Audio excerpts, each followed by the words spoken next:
Et maintenant, j'appelle Mme Navanthem Pillay, ancienne haut-commissaire aux droits de l'homme, qu'elle veuille bien.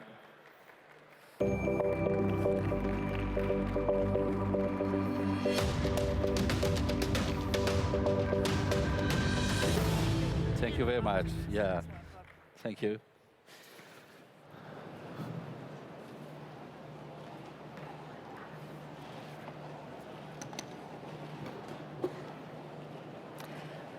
Good afternoon. I also would like to thank the organizers and all the people who put together this magnificent forum.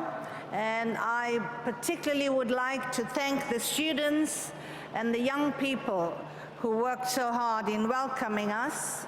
I hope that at the next forum we will see representatives of the youth on the podium here.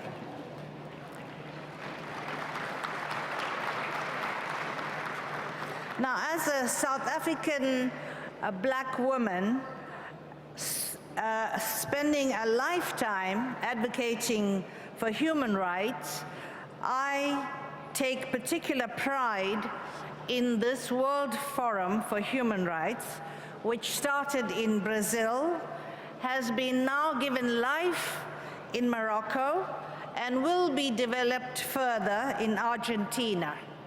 Brazil, Morocco, and Argentina are all three developing countries from the south, and this shows that human rights are not the product of any particular group, culture, or civilization, but a genuine common heritage of humanity.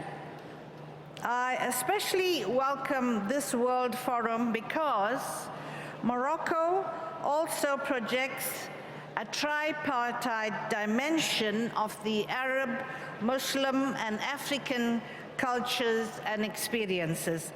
Like everywhere across the world, these three regions face human rights challenges of many facets, but this is precisely why listening to civil society is more urgent and indispensable more than ever.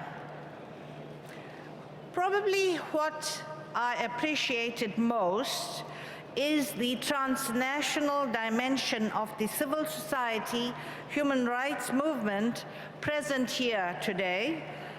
Civil society from all over the world gathered in Morocco to analyze common challenges and to spell out aspirations for freedom, equality, and justice. This conference has the active endorsement of His Majesty King Mohammed VI. The royal message, read by the Honorable Minister of Justice, called upon Africa and all developing countries not only to fully embrace universal human rights, but also to become producers of norms. We have already done so in a very progressive African Charter of Human and People's Rights. So I fully agree that we are also here to develop our own norms and standards which fit into the universally accepted norms. Standard setting in human rights issues can only achieve universality if all nations equally participate in setting, developing, and implementing human rights standards.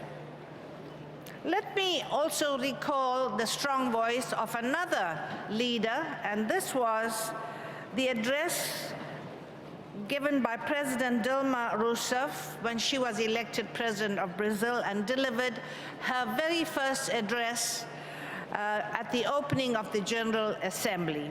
And she highlighted as priorities human rights, including women's rights. A number of sessions during this World Forum show that developing countries are consciously heading in the direction of participating in upholding human rights standards and practices. For instance, let me point to the workshop on incitement to hate speech, incitement to religious and racial hatred. Now, the United Nations has developed an action plan, and it's called the Rabat Plan of Action. Morocco should be very proud that Rabat has given its name to this action plan. The Office of the High Commissioner for Human Rights supported this action plan following the Durban Review Conference on Racism in 2009.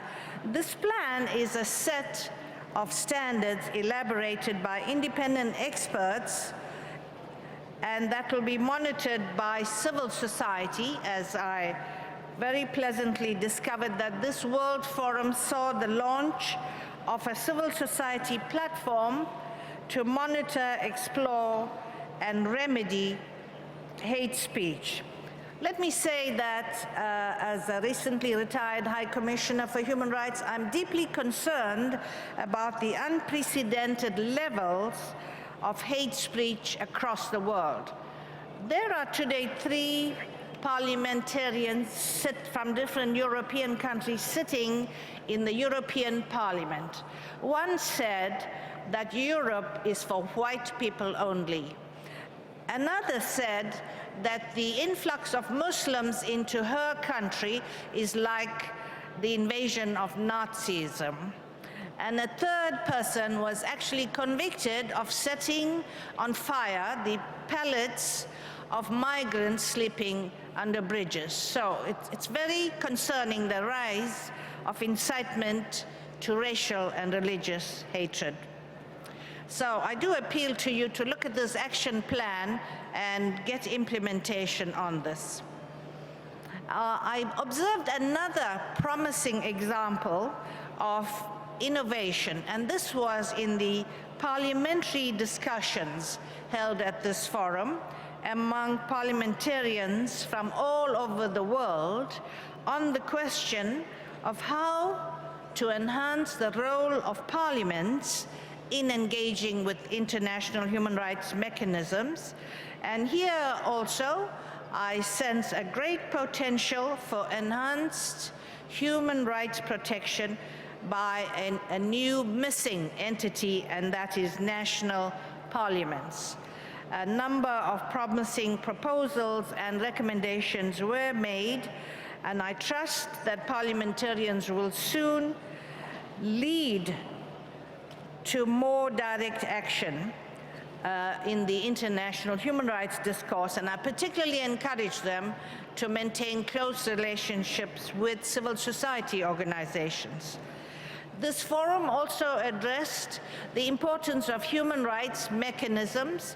We have 2 special rapporteurs here on education and human rights defenders. That's one mechanism. The other is the Universal Periodic Review. And the third are the treaty bodies.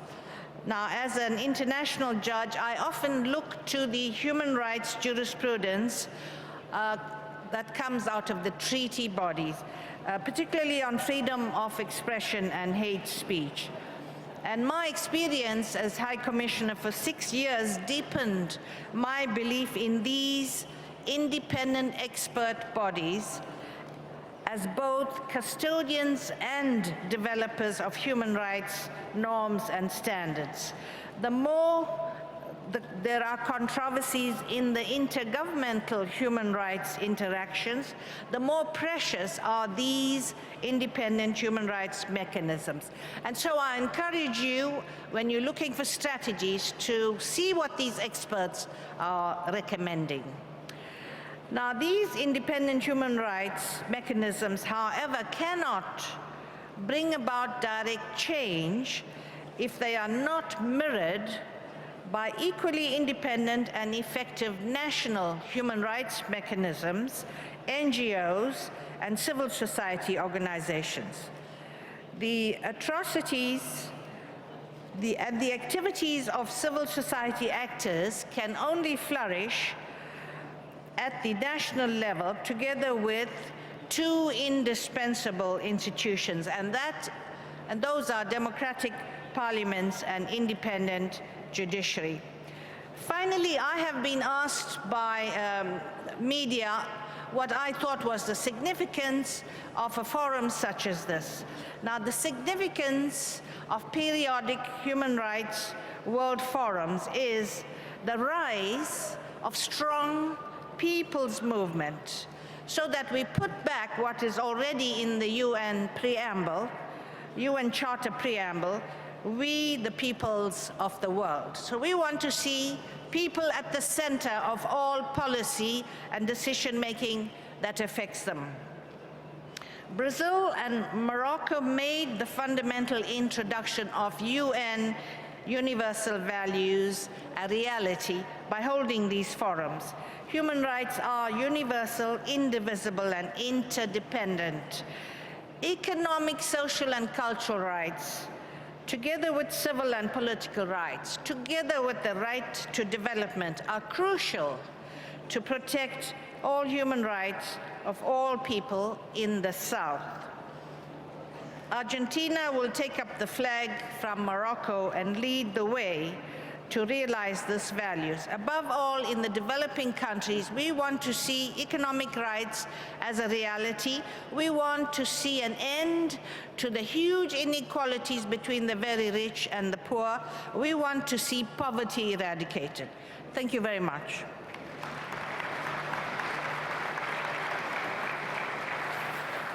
Thank you, Mrs. Pillay.